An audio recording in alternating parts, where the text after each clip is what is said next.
Would you like to reduce your net fleet fuel spend by 10 to 23%? Could you use that money in other areas in your company while reducing your carbon footprint at the same time? Click the link below and learn more. Hey, everybody. Welcome to Freight Executive Insights, FEI. I'm Mike Vincent. The freight executive I'm talking to today is Rick Trautwein. Is that right? Correct. I did it. I was going to ask you, but then I didn't. So you are a VP of Business Development at Dynamic Transit Company LLC. You're in St. Louis. Well, you're actually in Illinois, right? St. Louis area, yes. Granite City, Illinois, and then we have another facility over in Hazelwood, Missouri, which is on the St. Louis side. So we're they're about 10 miles apart. Yeah, I used to have a facility there back in the old days. I did warehousing and distribution for floor covering around the United States at 56. We had one in Hazelwood there. Okay. That we used to run. But running carpet, right? Big rolls, 15-foot rolls of carpet in trailers, right? Yep. Was not the easiest thing in the world, but that's what we did across the country. So tell us about dynamic transportation. What do you guys do? Okay, so Dynamic has been around since 1987. It started like a lot of other carriers did. One truck, the owner and his wife, and has grown to about 250 trucks, about Wow. 650 reefers, about 100 dry vans. We service coast to coast. We really don't hit Florida. And we really don't hit up to the extreme Northeast like Maine, Massachusetts. We really don't go there, but everywhere else in between, we're there. We're heavy on the West Coast, California, Pacific Northwest. That's our favorite thing to do. And our head haul is St. Louis, Chicago, other parts out here in the Midwest going that way. Oh, really? So you're going reefer west as your head haul lanes. Yeah, we're mainly dry going out and then picking up reefer freight. So if it's produce, yeah, okay, frozen, that's what I was going to say. Yeah. So yeah, I was going to say because that sounded odd to me because I was like, okay, wait a minute. Now, not going all the way up to the extreme Northeast or Florida makes a ton of sense to me because they're just dead zones. Yes. I mean, you're not bringing anything out of Florida in your reefer unless it's like 2 weeks before Mother's Day and you're carrying fresh flowers, right? Yeah, and we do a lot of that out of the Northwest. We do some stuff, but yeah, rarely are we going to Florida. That's like really a dead zone for us. So for a lot of people, you're getting down there, you're hauling air back to Georgia is what you're doing. So yeah, exactly. Humid air. Humid air to Georgia. Exactly. And then I came here, I've been here for a year and a half, came here actually to start our brokerage side. So it's DLS, Dynamic Logistics Services. Very cool. Yeah, so eventually, we haven't yet, but we want to venture into warehousing and do some other stuff as well. So that's why it's called Dynamic Logistics Services. Yeah, well, that makes sense because you got to get that name out there so that it encompasses everything in the supply chain, right? Correct. Are you guys going into? Is the plan to go into environmentally controlled warehousing, or are you going to do like dry warehousing or refrigerated? What are you going to do? It could be both. Yeah, both. Okay. Since we're mainly running reefers, we'd probably like to get into some perishable or frozen type situation. That's not cheap to construct. No. There's space that's becoming available.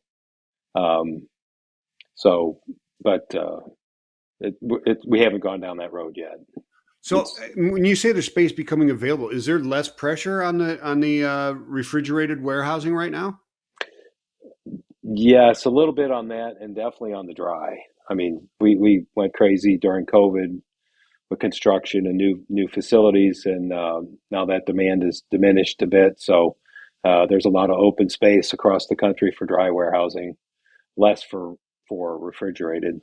That's always been a little bit short. Yeah, refrigerated is so specialized that I'm not sure the demand really goes up and down too much for that. It's pretty steady, right? There's a lot of seasonal stuff that's stored year round. Also, my background's from the grocery retail industry, so I get that. So yeah, there's a lot of stuff that we think are fresh that are maybe a year and a half old, especially in the frozen space. Yeah, in the frozen space. Listen, I was in Bolivia for a number of months a while back, and when I'd go to the supermercado, it was if I found something that was only like 2 or 3 months out of date, I was excited. I was like, "This is some fresh stuff right Yeah, here." exactly. It's only 2 months past the due date. Yeah, It's fantastic. exactly. That that's really interesting. I love it. So, uh, when you talk about seasonality in that business, right? There's it's not like your business goes up and then it comes down and you're dead for a while, right? There's just different seasons that are continually cycling, right? Yeah. Of course, though, when you're getting closer to the holiday now, right? There's extreme demand, you know, because things are perishable, so you can't go out on certain commodities. You have to, you know, again, frozen. Yeah, you can do something with that, but you know, on your produce, et cetera, meat, that stuff, there's only so much shelf life on that. So as our demand increases for the holiday season, yeah, it can put a real damper on capacity for the reefers, and it does tail off significantly right after the first of the year. Now, Super Bowl has become like another holiday almost. Yeah, So yeah. I think it's up there. It's pretty close to. I think it's third or fourth in our consumption, first, you know, behind like Thanksgiving, Christmas type thing. Right, right, So right, right, right. that's almost another holiday. Kind of props up the beginning of the year a little bit. Yeah. So when you're talking about like, I mean, so they're environmentally controlled boxes, right? But are you generally just into produce, or do you guys do anything with like technology? Because there's high technology that has to have certain environments that it's shipped into, right? Like humidity control and temperature. Do you get Yeah, into any of that type of absolutely. Yes, stuff? they're pharmaceuticals as well. So that's Yeah. very stringent on that. So we had to get trailers validated that were able to haul pharmaceuticals. That's probably the most critical thing that we have that we put on our trailers. Yeah, so and it's high value as well.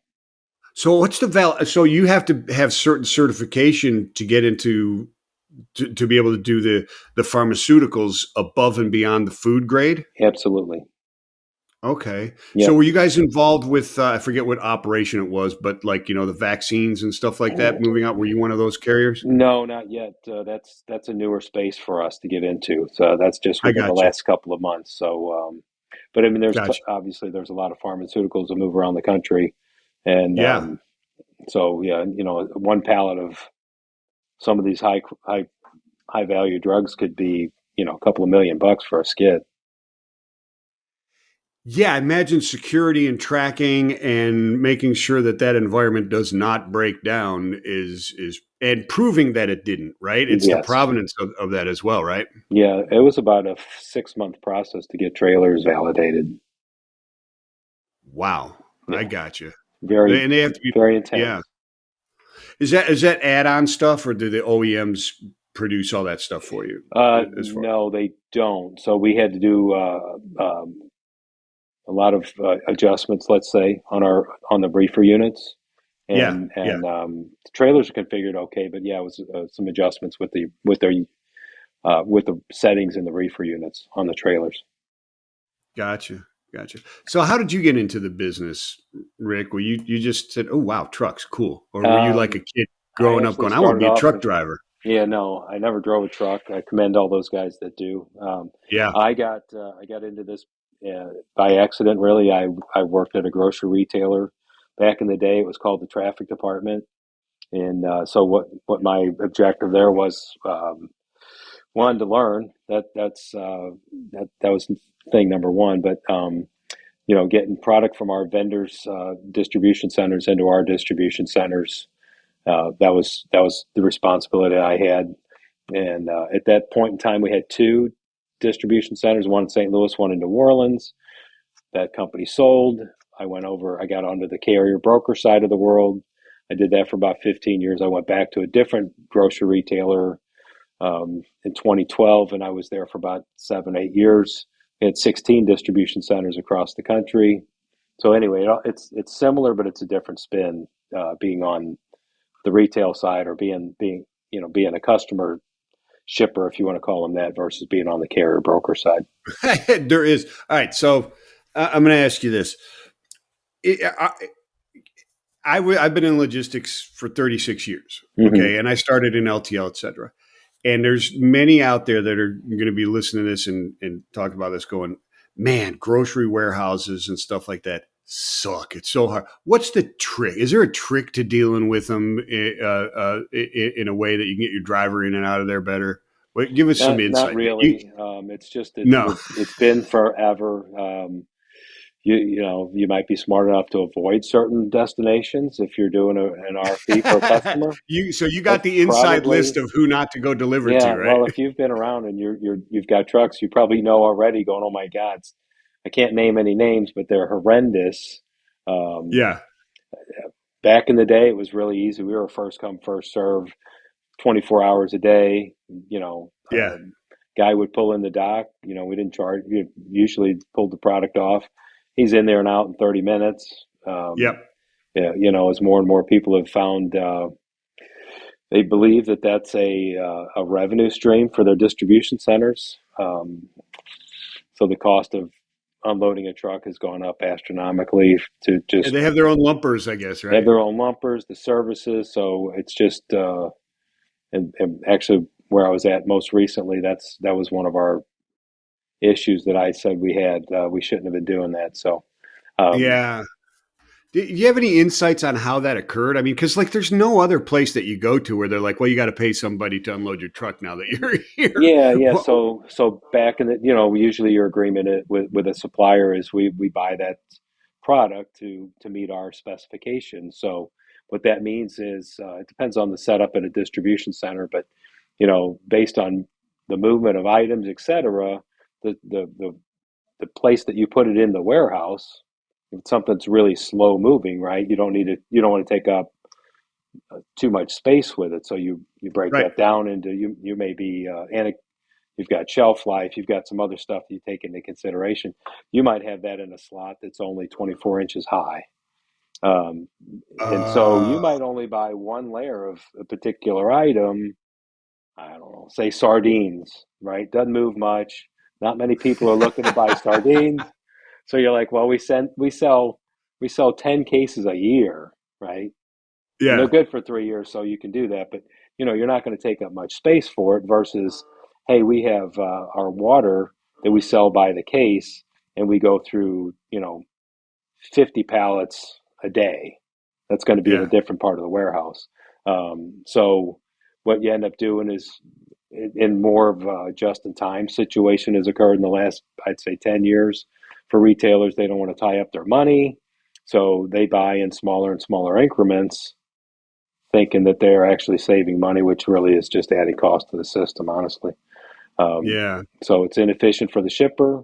It's inefficient for your own distribution center. I'll use like green beans. I used to go to the store. There was like one green bean, right? Right. Canned green beans, cut green beans. Okay, then you had the French green beans. Then you got low salt. You got this. You got that. It's like there's Yeah. like Yeah. Yeah. 15 varieties of green beans. So now you have a slot for 15 different Seasoned, items. unseasoned, all that kind of stuff. Exactly. Yeah. So now Yeah. what you've done is instead of carrying one simple item, now you have 15. Yeah. So now So you got to break down that wood in order to get it into the absolutely. places. I Yep. get it. Yeah. Okay. Yeah. That makes perfect sense Okay. now. I mean, it's a pain in the butt. It's just it always. Why has my driver got to do this? Can't you get your Hmm. shippers to send this to you the right way? But not, I Yeah, mean, but it that's makes sense. It extremely makes sense. inefficient on the Yeah. shipping side, right? You're not going to Yeah. maximize a truck, so that's the most expensive part of the process. So, Yeah. Yeah. yeah. So, Now, I used to ship a 40-foot of canned herring down to the islands probably once a week, mm, something like that when I was in maritime, because I don't know if you've ever flown around like the Caribbean. I did for a job for a while. It sucked for me, right? It was my job. But Jamaica Air, you get, it doesn't matter what time of day it was. When you hmm. sat down and they got in the air, they gave you pickled herring and a glass of champagne. Oh, I think I'd And throw I, the herring out and I'd drink the champagne. yeah, I never partook of the herring. That's what I learned. I also learned really quickly through that experience to never put tires on top of pallets of herring because they fumigate the tires and it'll ruin all of them. Oh, really? Yeah, Oh, yeah, geez. Yeah. Wow. Yeah. So there's yeah, all kinds of little secrets, right, that go on behind the scenes all the time. All these yeah, different yeah. facets that people learn through their experience. Yeah, I was one of those that tended to learn through my own mistakes, other than instead of watching other people, Yeah. which makes things a little tough Yeah. sometimes. Exactly. So, are you Exactly. guys in this? There's a strike that just ended, right? Yes. Were you guys? Did you see any changes leading up to that, or would that have impacted you guys in any way? Did you need to prepare for that being in the reefer business because of the East Coast? Did you We see did anything? not. Yeah, no, we did not. There may Yeah, have been some prep on some people that are doing the non-perishable items. Again, a lot of the yeah, produce comes in into the ports. I know people it was on the news, people buying toilet paper. Well, toilet paper is all produced here domestically, so yeah, that yeah. was People don't zero. understand. Yeah, Yeah, yeah, that was zero impact on that.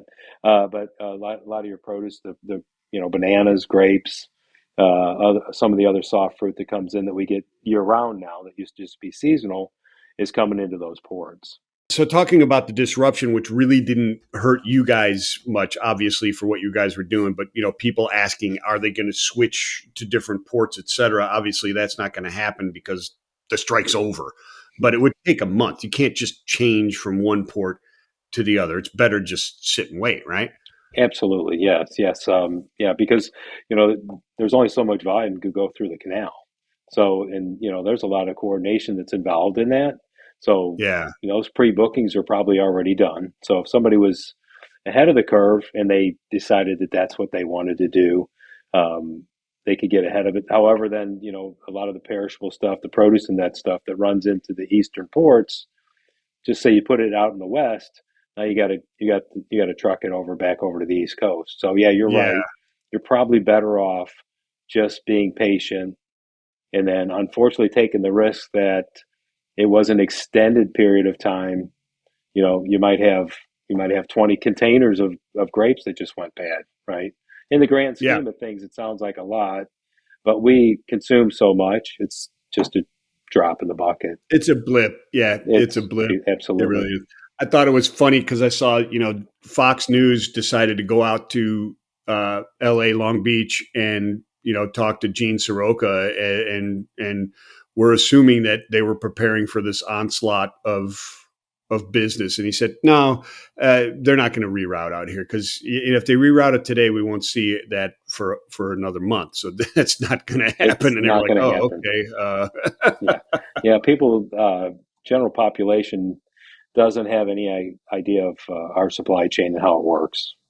No, they understand now. I think they have a good grasp that it's important, but they don't know how it works at They all. don't know the details. There's so much that goes on behind the scenes. People have no idea. Normal consumer has no idea what's going on. Yeah, they don't, and they don't understand what the whole automation argument. They see, oh, jobs lost. That's all they understand, but they don't understand the incredible efficiencies that can be gained. And it's interesting. I did some research on LA Long Beach because people think, well, we don't have any automation here. That's not true. We have New York, New Jersey, and then the LA Long Beach. All of them have automated terminals or plans for automated terminals Hmm. already. Yeah. Um, so we're really talking about Savannah and Charlotte or Charleston and Houston and stuff like that, where the fight is. And even in those Long Beach terminals, I looked at, and actual build ILWU workers, hours are up since the automation. There's actually Hmm. more work being done by those people. They Yeah. didn't lose any Absolutely. jobs. Yeah, it's Have you ever been to one of the ports? oh yeah, yeah. So I Okay. was in Good. Maritime for about 8 years with tropical shipping. So and we ran liner services. We had our own ships that ran out of Port of Palm Beach in Okay. Riviera Beach. Yeah. Got it. Okay. Cool. I got to go take a tour of Savannah, Georgia, 3 or 4 years ago. Pretty impressive. It's very cool to see one of those very large ships for the first time. You're like, Mm-hmm. what? Yeah. You mean, I try to tell my wife, so you see that ship, there's 15,000 semi trucks on there. Yeah. She's like, what? I said, yeah. Yeah, there you go. Right. And so when we were out there, they would go by and they're like, yeah, we're going to work on the infrastructure here so we can get the big ships in. I'm like, how much bigger is the big ship than the one that just went by? Yeah. And it How has big do these? 24,000 TEUs on it, the Oh, big yeah. ones. Oh, yeah, for sure. And it's Yeah. like, oh, wow. It is mind-boggling on how much we consume. It is absolutely insane when you start seeing that volume, how much is going through there. There is. But hey, this has been a fantastic, and the time is blowing by. Where are people reaching out to you guys, Rick, and finding you and getting you guys, giving you guys some massively profitable business? You can find me on LinkedIn, Rick Trautwein. Website is www.dynamictransit.com, or even my cell, 314-370-4464. Fantastic. Thank you so much, Rick. And thank you, everybody, for watching Freight Executive Insights. We'll catch you next time. Peace and love.